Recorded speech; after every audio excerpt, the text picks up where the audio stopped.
go over what we're going to talk about. All right. Hello, everybody, and welcome to another episode of the 10% Gameplay Podcast. Today, we have a pretty lengthy episode, maybe. I'm going to try to cram this all into 1 hour. We'll see how well I do. We're going to be talking about... So some of these are requested. Just keep in mind that some of these were requested by people. We're going to be talking about Jake Paul. We're going to be talking about ICP.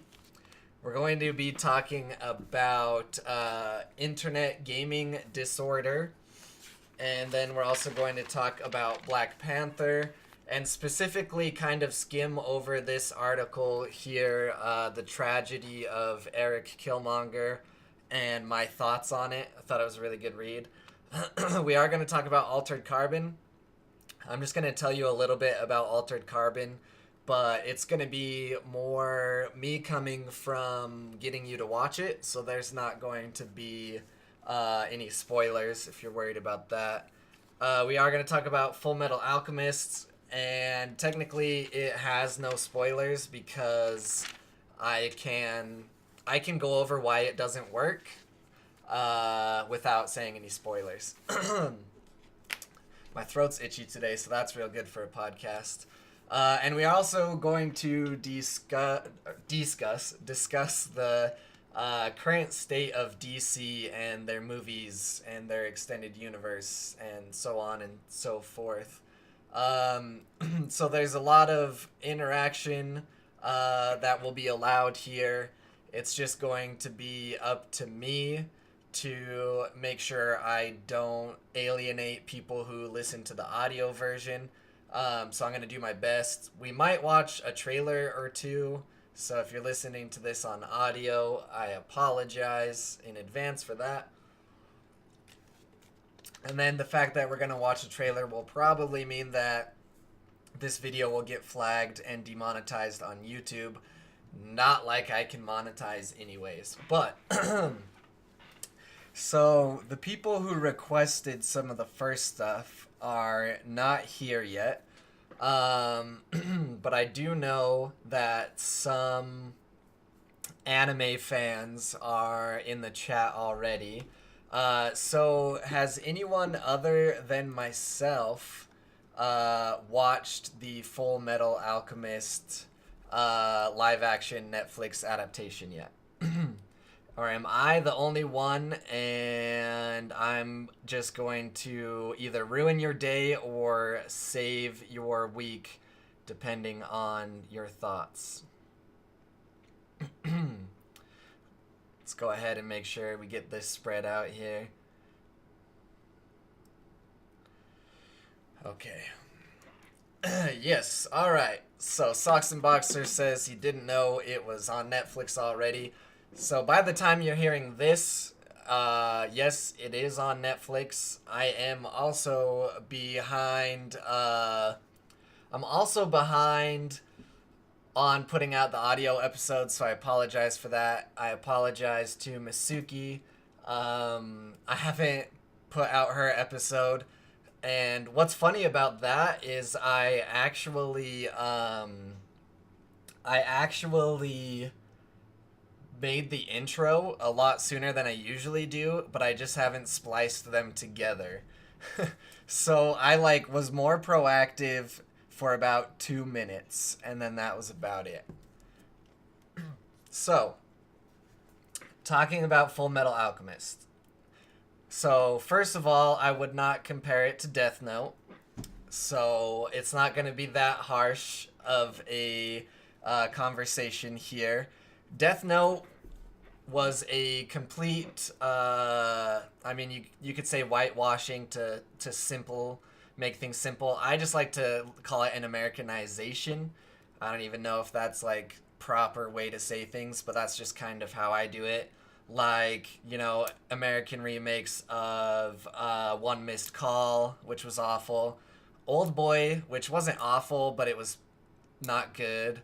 So on and so forth. So the live action Full Metal Alchemist actually is it's not American. It's in Japanese, I believe. I probably should have looked further into the region that it specifically came out of before this, but of course I didn't. So, I don't think it's fair to compare it to Death Note, but I'm here to tell you why it doesn't work. So, no, I haven't covered the Juggalo material yet. We got Juggalo God in the chat for those listening, and he's ready for some of that material. We're talking about Full Metal Alchemist right now. So, I'm just going to go over some quick points of why I think it doesn't work.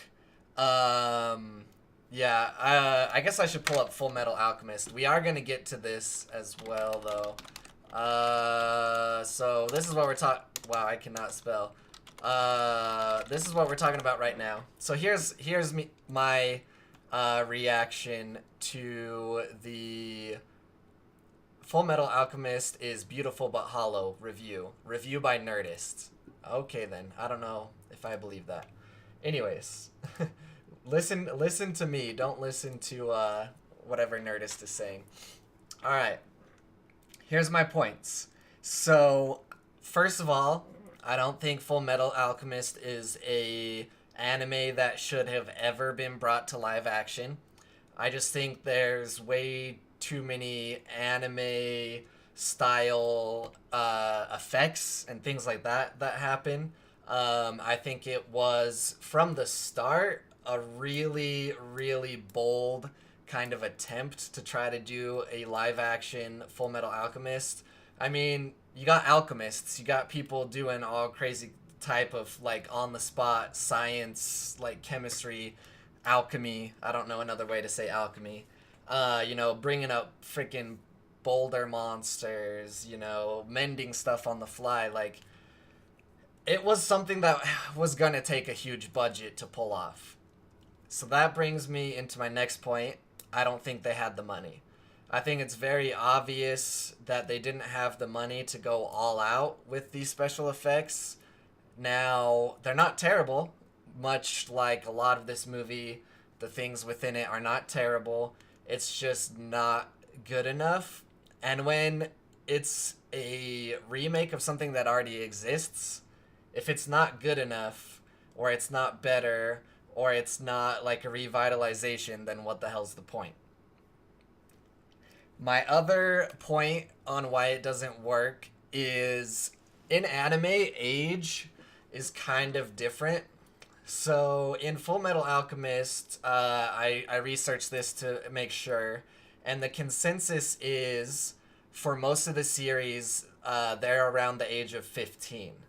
I believe Ed is a year younger, and I might have got that backwards, but so 14, 15. This guy is obviously not 15 years old.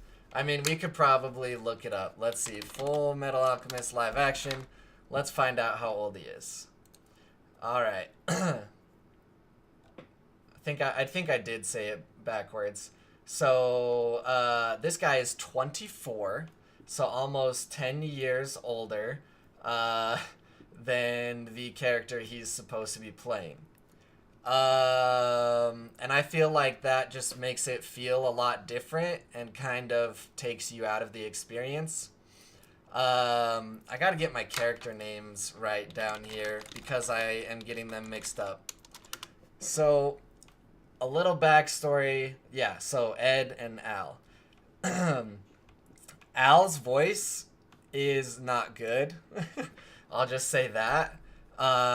Those of you who have watched Full Metal Alchemist know that Al's voice is kind of, like, you can tell how young he is, and it's just kind of, I don't know. It was something that I liked about the show, was Al's voice. And just how it was kind of this really soft, like, you could totally tell it was a child in a huge metal suit. So those are two of my main reasons it doesn't work. And the third is pretty typical. You smashed almost an entire anime into one movie. I don't know why they keep doing this. Probably because this is a one and done. We gotta make the movie, and if it succeeds, good. If it doesn't, at least we made the movie. I don't know. So those are my reasons why I don't think it works, and I wouldn't waste your time watching it unless you have nothing else to watch.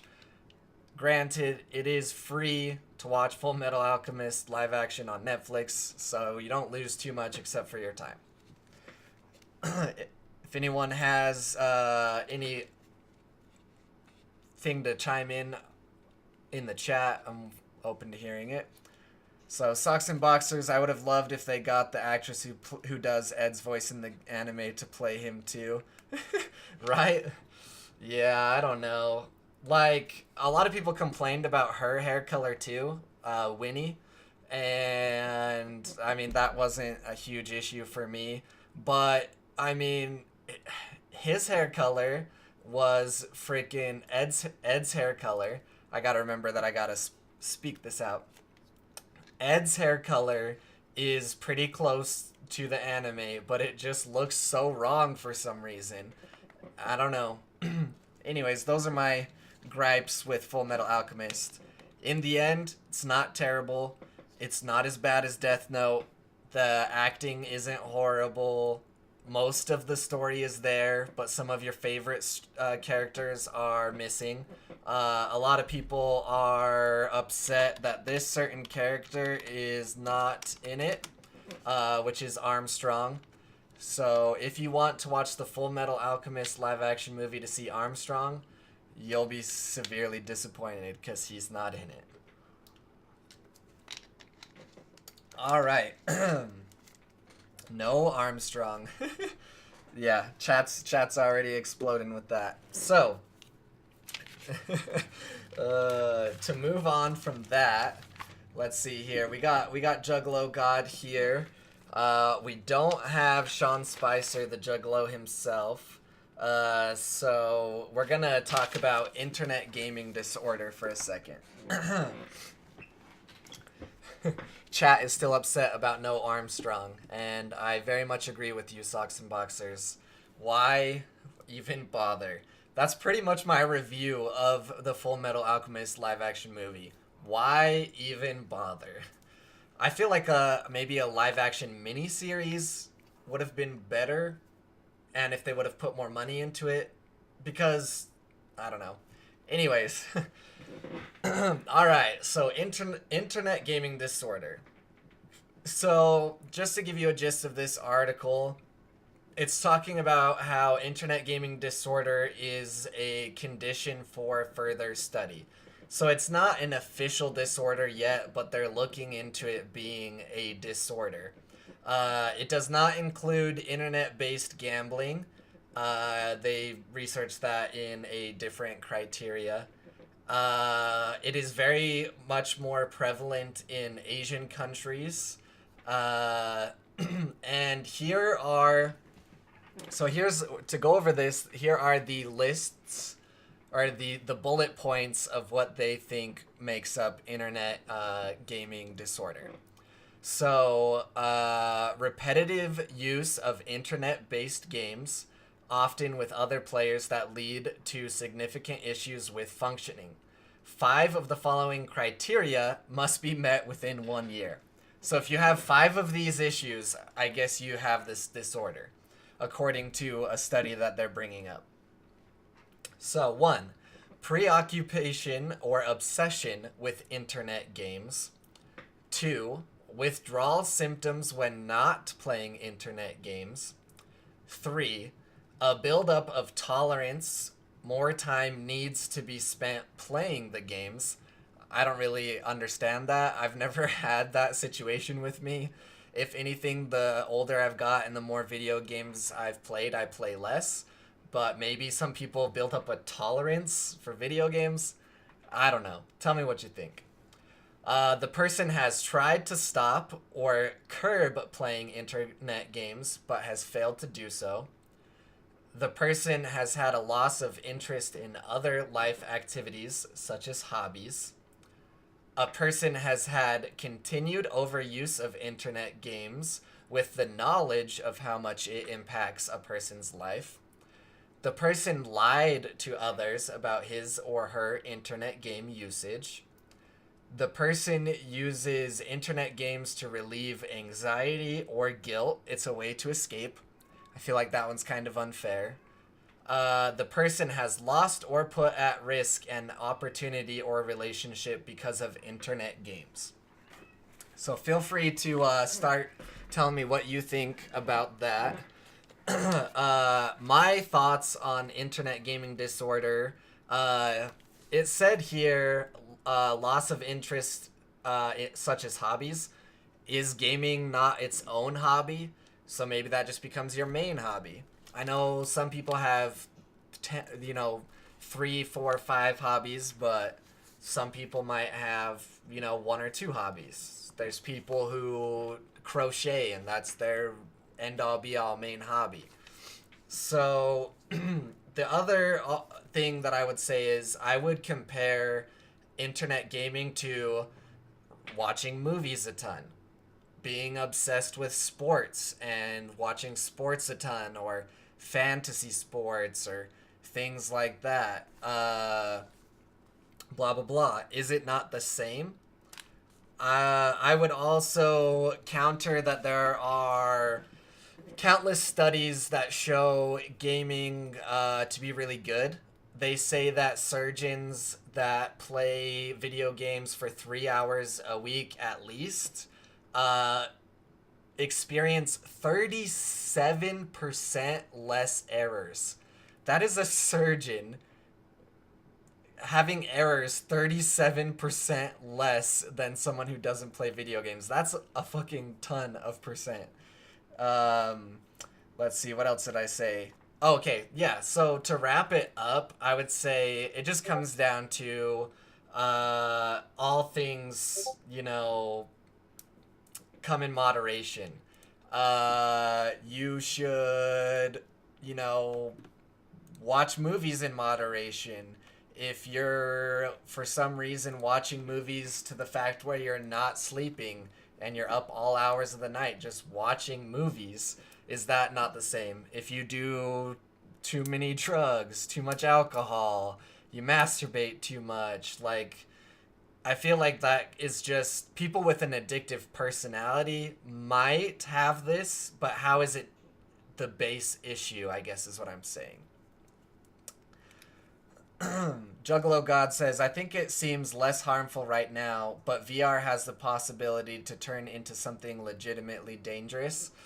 Yeah, I mean, there's been issues with people playing WoW or certain things, and they forget about their life, they get divorces, they get in bad health, so on and so forth. But I feel like a lot of those things also happen with other things that people do. Adrenaline junkies, they do so many things that it freaking comes back to bite them. I think it's not video games, I guess is what I'm trying to say. It's not video games that are the issue, and I feel like a lot of people point at video games to blame on things. Part of the reason why I think is because it's newer. Like, video games have really only been around since the 90s, and honestly, in the past 10 years, they've just started gaining, real mainstream success and, popularity. WoW has only been a game for 11 or 12 years. So, I don't know. Tell me what you guys think. Do you think it's a disorder, so on and so forth? So let's see here. In the chat, a lot of people are critical of those behaviors too. Yeah. That's what I'm saying, is it's just wrapped around in addictive behaviors. It's not just video games, I guess, but I don't know. Yeah, I'm just trying to say that, it's a whole issue of certain personalities, and I think it's unfair to say to someone that it's bad to use video games as an escape. I think if you're using video games as an escape to the point where you're not living life, then you need to see a therapist. I think that's honestly that's what I think I'm gonna say. That's how I'm going to put it. Is if you do anything to the point where these things happen, where you have withdrawals, where you have an obsession, where you're seeking, escape from reality, I think you have an underlying issue that you need to seek help for. Yeah. So Juggalo God does point out that you have to have 5 of these criteria within a year to be diagnosed with this internet gaming disorder. I'm kind of interested in why it's internet gaming disorder, but I guess maybe that's where we start to see it the most, is because if you're on the internet, you have everything you need. I mean, you have friendships you can make, you have entertainment, you don't really need to leave. So I guess that's why internet gaming is more of an issue. Hello, Sean Spicer. We're getting to your topic soon. Yeah, I don't know. I just hate seeing things as a scapegoat. I think we need to see the underlying issue. That's my opinion. Yeah, so Socks and Boxers says, I think this sounds inflammatory because of the name, but it sounds to me like they're just expanding the definition of addiction to include video games. Which I can agree with that. I mean, I don't feel defensive towards this. I know personally I don't have an issue with gaming. If I'm not streaming, I'm hardly even gaming. I've never really had any of these issues. I feel like the relieving anxiety or guilt, a way to escape, is kind of unfair. Like I said before, I think as long as you're not coupling it with all these other things, like doing it too much, I think it's perfectly reasonable to use certain things as an escape. Some people use traveling as an escape, some people use movies, books, so forth.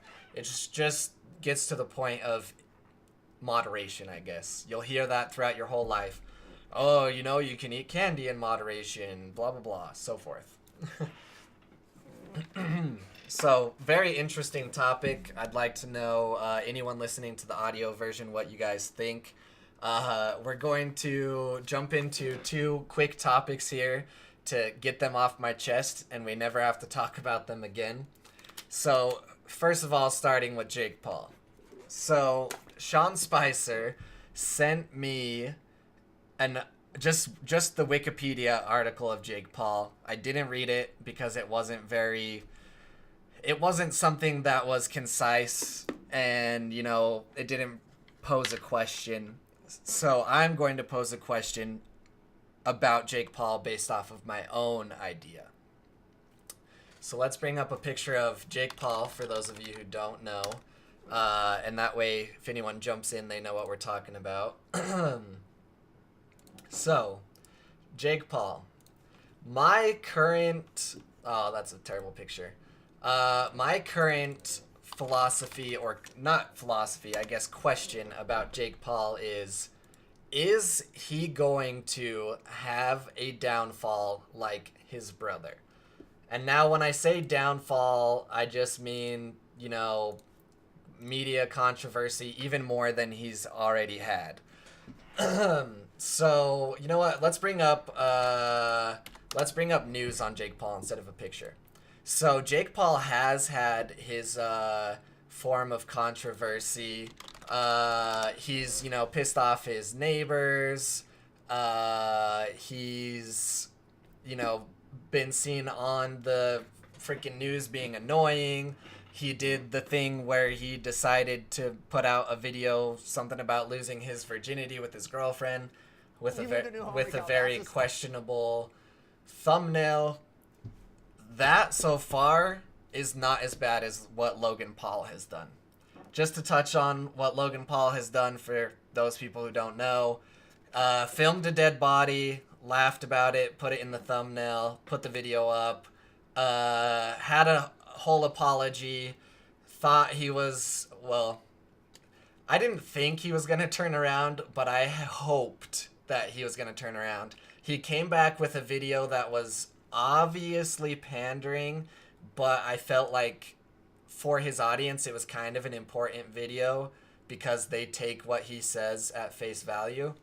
But then he went backwards and he made fun of his issue. He made fun of everything. He spat in the face of everyone who thought he was going to change, and he was tasing dead animals. He got his ads removed. He was on probation. He has his ads back now, but anyways, this poses the question. Do we think that Jake Paul is going to learn from his brother, or is he going to fall down in the same, footpath? That was a stupid way of saying it. YouTube is getting more strict. They're going to start putting creators on suspensions if things like this continue to happen. They want to cut down on drama. We'll see how they do it. So that's really just my question. Do you think that he's going to have as much controversy? Also, do you think that it's just benefiting them? Logan Paul saw a rise in subs when he went through his whole controversy. He doesn't need the ad revenue from YouTube as well. He's making millions off his merch. I mean, to be honest, I know that Logan Paul has enough money to spend hundreds of $1,000s on marketing. Like, he's got money. It's not hurting him. That's my quick touch on Jake Paul. Juggalo God says, is there anything to even learn from his brother? He got suspended for a bit and now is right back where he started. I wouldn't be surprised if he has even more subs now. Yeah, so that kind of touches on a bigger issue. So YouTube, they obviously want to make money. They're making tons of money off of these dramatic events. They had their most streamed event on the YouTube platform when it was a boxing match between KSI and some other guy. And now KSI has challenged Logan Paul, and Logan Paul has accepted. So if the first one was some guy I've never heard about was the biggest watched stream on YouTube, what is Logan Paul and KSI gonna be? So YouTube, of course, has to be careful because they say that they don't want drama, but if they shut that down, they're gonna lose thousands of dollars. So do they be a brand that everyone respects, or do they be a brand that makes a ton of money and doesn't care? Like, you never know. Yeah, Juggalo God says, I guess if there's anything to learn, it's you can do whatever you want. Yeah, I don't know. I'm just glad that supposedly Logan Paul's suspension states that he cannot be seen on trending and blah, blah, blah, and stuff like that. You will not be alerted of his videos unless you're subbed to him. And he doesn't have Google preferred ads. And he still is affected by that. So that's the only good news for us that like YouTube and like to use it. But he is not hurt. In my eyes, he is not hurt. So the other issue people raise is who's going to bring out a platform that competes against YouTube. I think in this current market, it's probably too hard. But we'll try not to count anybody out. All right. So I think I forgot to pull up the article. But on to ICP. Oh, here we go. Here's the article I was sent about ICP. Insane Clown Posse and God Created Controversy. So I didn't have to read too much of this article, honestly. I wasn't too surprised. I don't know why we're talking about it other than a troll, so I'll try to make this part really quick because it's not very relevant, but it's kind of funny. So pretty much this article is stating that ICP came out and said that they're pretty much Christian and a lot of their themes revolve around God, and now they're coming out singing about God. I've never been a juggalo. I grew up in West Valley, so I guess that's maybe how I have this knowledge. I'm not surprised. I knew this in high school. Like, I always knew that the Dark Carnival quotes, air quotes, was a metaphor or manifestation of heaven. And I feel like a lot of people knew that. So I don't know why this is shocking so many juggalos that ICP is coming out confirming it. I've heard stories about how ICP grew up in, suburbs. They always grew up Christian. And like I said, the Dark Carnival is just a metaphor for heaven. So I am not surprised. I don't know why you guys are surprised. But on to the next topic. All right. Thanks, Sean Spicer, for those two thrilling topics that we just talked about. So, I feel like this is just like blasting through. I feel like this episode has like not dropped a beat, and I hope you guys agree. I hope it doesn't just sound like I'm rambling. This is kind of a hard episode to do because I don't have anyone to bounce off of and back and forth. And I also have to be careful about how I interact with chat so I don't leave you audio listeners out.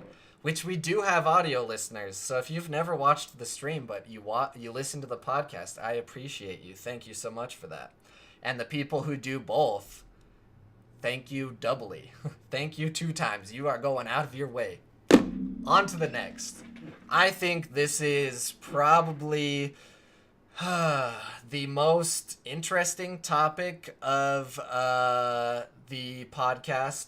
I think it's probably the most controversial. Thank you, Juggalo God, for submitting this article. I really enjoyed the read, and I actually agree with this article. So if you guys want to read it later on, I'm going to throw the link in chat right now, and I will put it in the YouTube video. I'll share it in Discord or whatever. I've retweeted it on Twitter if you want to read it. I think it's a good read. So, the article is titled, "The Tragedy of Eric Killmonger." So I'm going to just preface this by saying I am not going to give enough credit to the article. There's a lot of themes that it touches on. Honestly, I'm probably not smart enough or qualified to go into all of it, so I'm just going to give you a generalization of some of the points of the article. So, there are a lot of people who see Killmonger as a... so, to clarify, Eric Killmonger in the new movie Black Panther. That should have been obvious, but anyways. They see him as a hero. And this article disagrees with that to an extent. So, I'm going to throw out some quotes here that I agree with. I'm trying to think of how I go about breaking down this article. I probably should have taken more time on it because it's a good think piece. So it's kind of talking about how Killmonger's stated purpose is to liberate black people all over the world, and how the movie has sparked a lively discussion over whether he is a bad guy to begin with. So, I would say that at certain moments, Killmonger kind of starts out as a hero in his ideologies. He just goes about them in the wrong way. And that's my overall opinion on Killmonger. So this quote right here from Killmonger I agree with. 2 billion people all over the world who look like us, whose lives are much harder, and Wakanda has the tools to liberate them all. Where was Wakanda? Boom. I agreed with that so much. So, Killmonger, he's left without a dad, without a mom, and he has this hatred for Wakanda, and it is their problem. They are the ones who created Killmonger. Let's see here. Yeah, I'm not going to give this article justice, so you have to read it. So let's see here. So that gets into breaking down what he says. So, let's see. So, in Killmonger's eyes, his goal is the liberation of black people, but that is not truly his goal. As Coogler makes clear in the text of the script and in Killmonger's interactions with other characters, like Magneto, another comic book character who is based off of historical trauma, Killmonger's goal is world domination. The sun will never set on the Wakandan Empire, Killmonger declares, echoing an old saying about the British Empire to drive the point home as clear as possible. So, like I said, I'm not giving the article credit, but pretty much the article is saying that Killmonger is not a hero, but establishing the kind of themes he's talking about, relating it to some more radical movements, things like that. And that's when T'Challa, Black Panther, he challenges him and says, "You want to see us become just like the people you hate so much." So I'm going to just say my thoughts on this article because I'm butchering it. I'd have to read the whole article for you to get it. So I agree with it. I think that Killmonger might have started with good intentions, but he ultimately went too far. So let's see here. And I feel like the biggest theme of showing this is in the movie, T'Challa recognizes that Killmonger is correct. Everything Killmonger is saying is not untrue. There's all these people suffering. Wakanda is also, responsible for his suffering. The difference between Black Panther and Eric Killmonger is Black Panther listens to what he's saying. He gets furious with his father. He gets furious with Wakanda. And he changes how they operate. And that's seen at the end of the movie. So instead of taking this ideology of, everyone's our enemy, we're just going to smash them down, Wakanda's going to be the rulers, he sees it as like uplifting all the people that need help that Wakanda should have been helping. And Black Panther agrees with this in saying, you know what? He was right. Like, we could be doing so much. And that's why Eric Killmonger is kind of a great hero and a villain.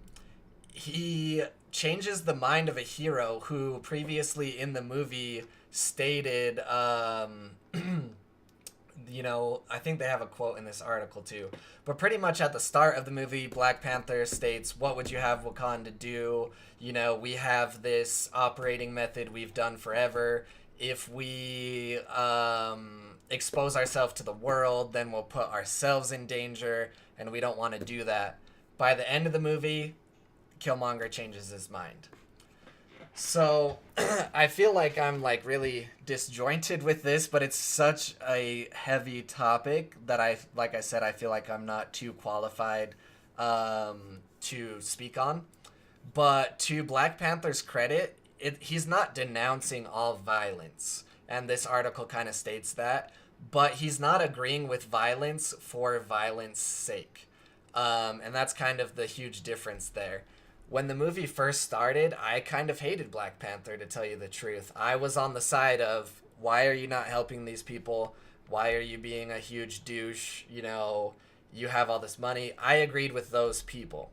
By the end of the movie, I was so surprised by how Black Panther turned it around that I also, like this article states, saw Killmonger for the villain he is and Black Panther as the true hero. And I think that's how it was meant to be shown. The other question you could raise is it Killmonger's fault that he's such a villain? All the terrible things that happened to him. I think you're either on the side of he can't be blamed too much because of all the bad things, or you can't always blame what happened in the past for how you are now. I've had terrible things happen in my life. I had a much different upbringing than I act now, and I'm different. I'm not comparing my life to terrible things happening, like my father being killed by the king of a secret nation. But I'm just saying, which side do you fall on? Can he blame it? Not, so forth. Juggalo God said, it's definitely a must-read for anyone who has seen Black Panther and is familiar with the Black Panther Party. Yes, I agree. You know what I should have done is I should have marked specific parts in this article. I thought I'd be able to pick them out, but I didn't very well. So there's another good point in here is some people are comparing Killmonger to inner city gangsterism. And I agree with this article that is very wrong.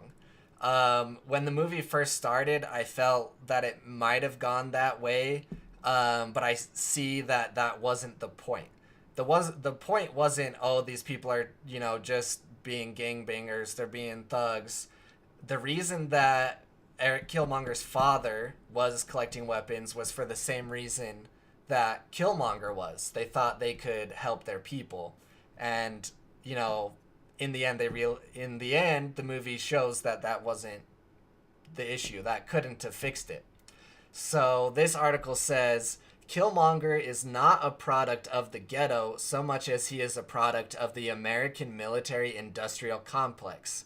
Here too the script is explicit, noting Killmonger's technical background. He studied at MIT, his war record, tours in Iraq and Afghanistan and even Africa, where he acknowledges, I killed my own brothers and sisters on this continent. The CIA agent Everett Ross says of Killmonger, he's not a Wakandan, he's one of ours. Later observing that Killmonger's coup is what the US government trained him to do. The part of Killmonger that makes him a supervillain is not the part of him that is African. So I thought that was a really good point. And there's a lot of rich history in the movie Black Panther that if you don't know, it just goes over your head. And I'm going to be honest, I don't know as much as I should about African history. And, it makes you want to research it some more. Like this here, the history of the CIA in Africa is a history of suppression of democratic movements like the African National Congress, the backing of brutal dictators, and the opposition to racial equality in the name of anti-communism. So, I never knew of that history in Africa, and this, brings it up. There's so many subtle tones of the history. I mean, not even subtle. It's subtle if you don't know them, I guess. But it's profound if you do. So, Black Panther is a great movie. I agree with this article is what I'm trying to say. I know that was probably all over the place, but I feel like it was a good point. Seek out this article. If you don't see the link anywhere I post it, it's a article on The Atlantic, the tragedy of Eric Killmonger. I feel like if you read it, you'll understand more of what I'm saying. I'm not just rambling. Socks and Boxer says, to be fair, that's the same shit the CIA has done around the world since the 50s. Yeah, and I mean, that's a whole another conversation for another day about America's meddling in different issues and whatnot. I will say the thing that brought home the entire freaking movie for me was the ending line by Killmonger. It fucking boom, nail driven through. And I feel like for a lot of people that line went over their heads. This is what I think. One, people either it didn't have any bearing on them at all because they don't care, they don't know, they don't recognize the history. Or two, it made them mad. And I feel like if it made them mad, fucking good. Right? So let's see. It it doesn't have the exact quote in here, but pretty much Black Panther. I told you this was gonna be the only spoiler part because I wanted to talk about this. Black Panther pretty much tells him that he can save his life, and Eric Killmonger says, "No, bury me at sea with my ancestors. And like just thinking about it like is a lot of emotion. So if you don't feel that emotion, I feel like you need to watch the movie again after like reading a bunch of history or something. Let's see. I don't think it goes over here, but he says that in a much better way. Like he says a very good line at the end of the movie. So I guess in this article they're talking about another article where it says Killmonger will not appear in another movie. He does not get a second chance. His black life did not matter, even in a world of flying cars and miracle medicine. So that's a quote from another article that's kind of contradictory to this one. This article states, on the contrary, Killmonger's ascension and death is the event that catalyzes Wakanda's redemption from its greatest failure. And his death ensures that unlike Loki, unlike Thanos, unlike the Red Skull, or any other of Marvel's endless stables of the world, whatever, the pathos of his tragic end cannot be infinitely repeated as farce. His death not only matters, it is also why he matters more than all the rest of them. And that's exactly what I said at the end of the movie. I said, if they bring him back, that's so fucked up. Like, he died for a purpose. He stated the best line in the entire movie, and that's why his death matters, like this article states. Him and his death are the reason why Black Panther sees the light and makes the changes. So, whew, heavy topic. Hope you guys enjoyed that. I am not the most qualified person. I will be the first to admit I'm not a history buff. I don't know my shit well enough, but I really enjoyed the article. So, any last thoughts on that before we move on? We have 2 more topics left. I'll try to get through these ones faster. Thank you guys for being here on this episode. It's a test. You'll have to let me know what you think. So, the next topic is we're just going to touch on Altered Carbon real quick. So I'm going to play you guys a trailer of Altered Carbon if you haven't seen it. Audio listeners, I guess you'll hear the trailer. But I'm not going to have any... there will be no spoilers in this talk of Altered Carbon. So if you haven't watched it yet, don't worry, there's going to be no spoilers. Your body is not who you are. You shed it like a snake sheds its skin. We transfer the human consciousness between bodies to live eternal life.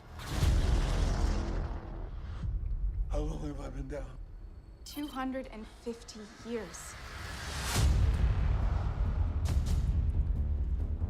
You are the property of Bancroft Industries. You've been provided with this body, which came equipped with military-grade neurochem and combat muscle memory. So, I just want to say all the little futuristic shit is what I love. Ask you to bring me back. Like freaking neurochem, stronger bodies, freaking military-grade skin, You solve a murder. flying cars, colors. This is the beginning. Whoever murdered him must be found, or we're all in danger. I'm gonna need access that you don't want to give. And I'm gonna find answers that you may only think you want. Lots of holographics and VR stuff. Bringing it back to VR. Can't trust anybody. We don't solve this quickly enough. I'll erase you. Of the end. I thought you'd be bigger. They made me bring all this back up. It's rude.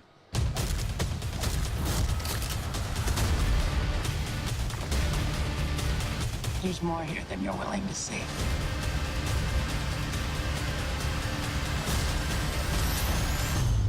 The mystery needs to be solved. Alright, so I'm just going to end there because of what she just said. The mystery needs to be solved. So, just some quick points about Altered Carbon.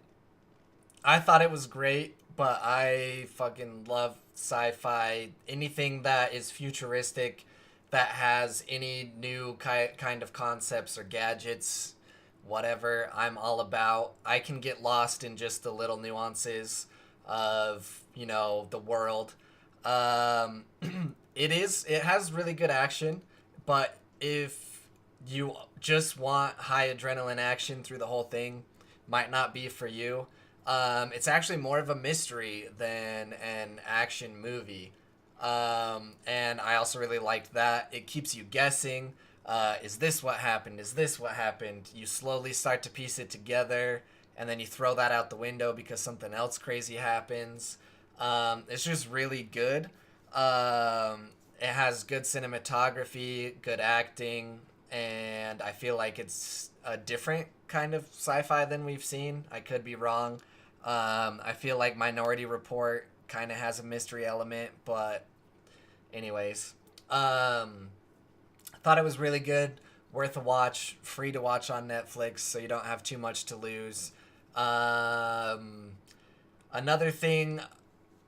question I was going to pose is, you see all the time in futuristic movies that there's always a huge difference, right, between society.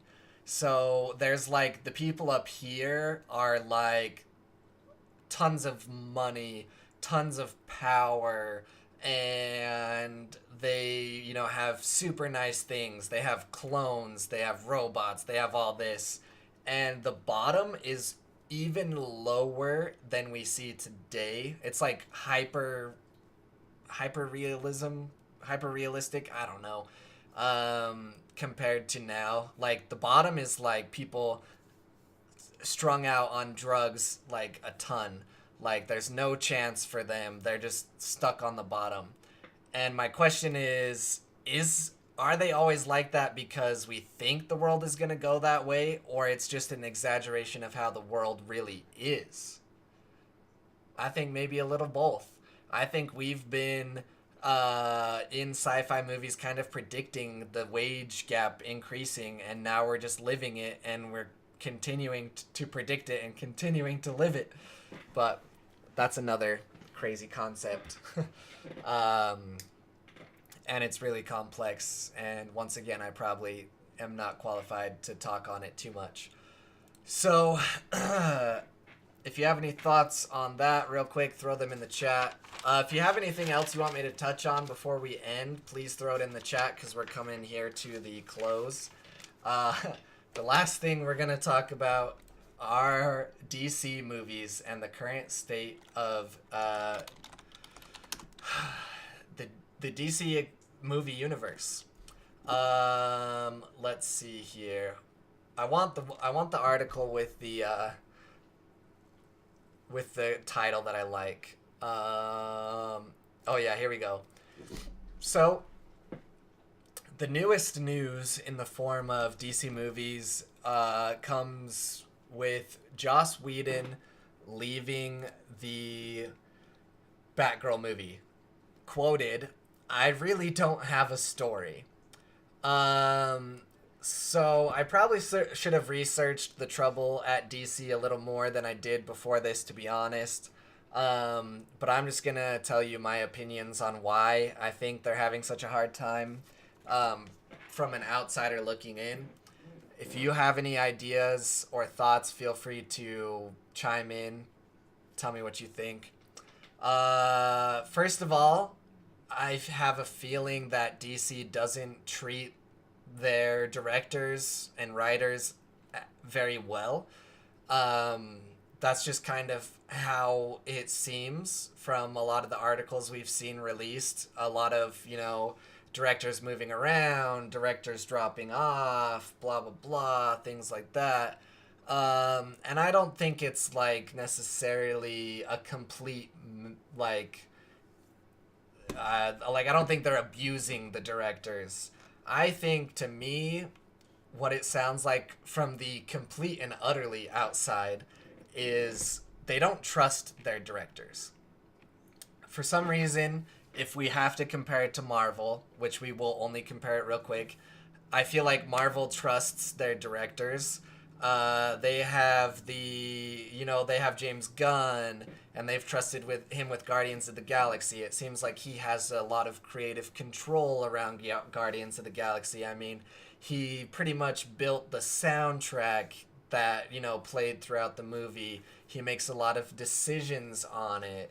And, as a director, if you have a lot of creative control, you probably are going to want to stay there more. They have what's their name? The brothers. I just forgot their last name. The Russo brothers. They have the Russo brothers on a lot of Marvel projects, and I feel like they were allowed to take some risks. They were, received a lot of creative control. So I think DC's problem is they don't trust their people. The other issue, I think, is they rushed things too much. I mean, if you compare how many movies that are actually in the lineage that took to get to Justice League, it's not very many. We had 2 movies? You had Man of Steel, if you can count Man of Steel, and then you had Batman vs. Superman, and then boom, Justice League. I guess you had Wonder Woman. So I'm a little off there. How many movies were there before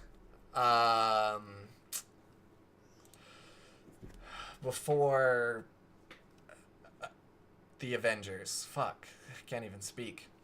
So before the Avengers, I mean, I don't think Incredible Hulk really counts. So we'll say Iron Man 1, Iron Man 2, Thor, Captain America.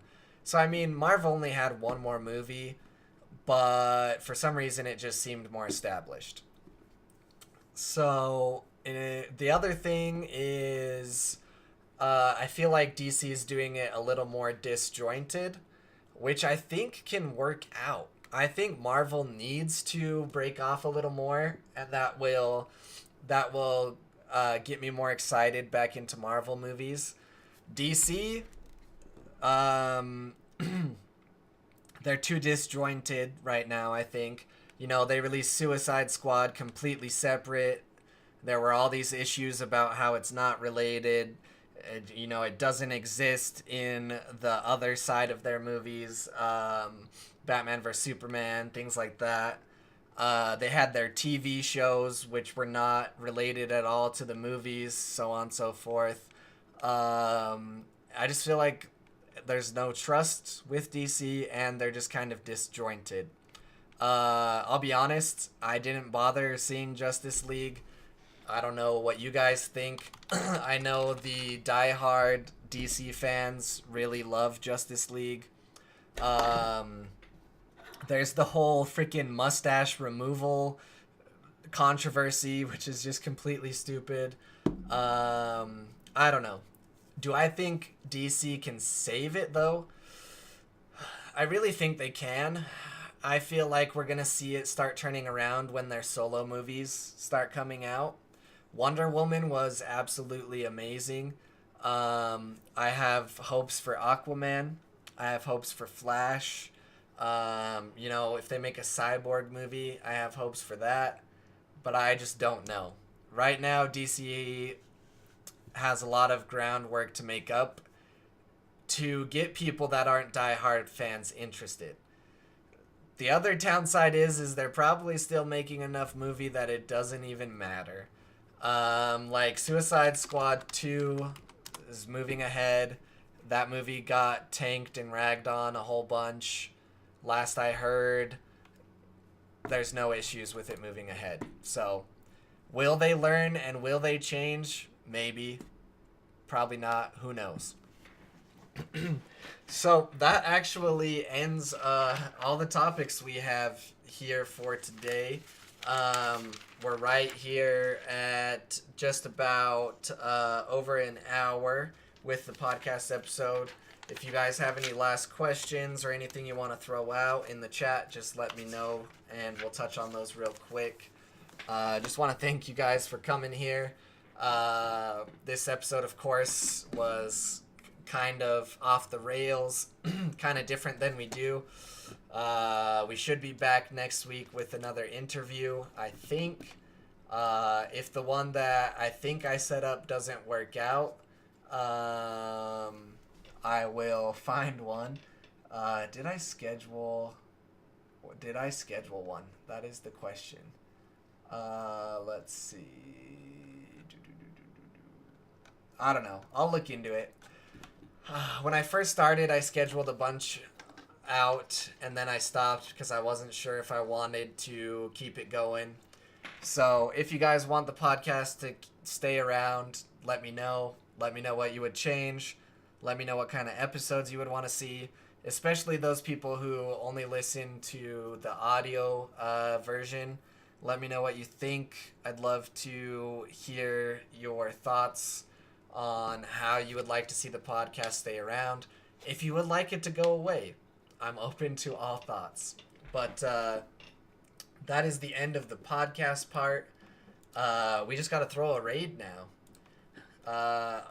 No matter what, I always like to throw a raid, even if it's not going to be, super big or anything like that. Still like to do it. So let's see. You know what? I'm going to throw a raid to something really random, and I don't know. We'll see how it works out. So if you guys don't have any last minute questions or topics or anything like that, then that is the end of the podcast, and I appreciate you guys for coming. I really want to meet the longtime listener that's like, fuck you, end this shit. Yeah, I don't know. Feedback is always nice because I have to pay $10 a month to keep this alive, and it is a lot of work for me to edit it and put it out. Hence why I haven't put out last week's episode on the audio version. I know I'm an asshole. So it's not ever going to be super amazingly great unless I am a streamer full time. Then I'll have more time to devote to it. But there are little things I could probably do to make it better. Feel free to shoot those suggestions to me at Twitter, in the Discord if you have the Discord, Facebook, Instagram. I don't care. Just find me and talk shit to me. Whatever. All right. Well, thank you guys again. Let's throw that raid.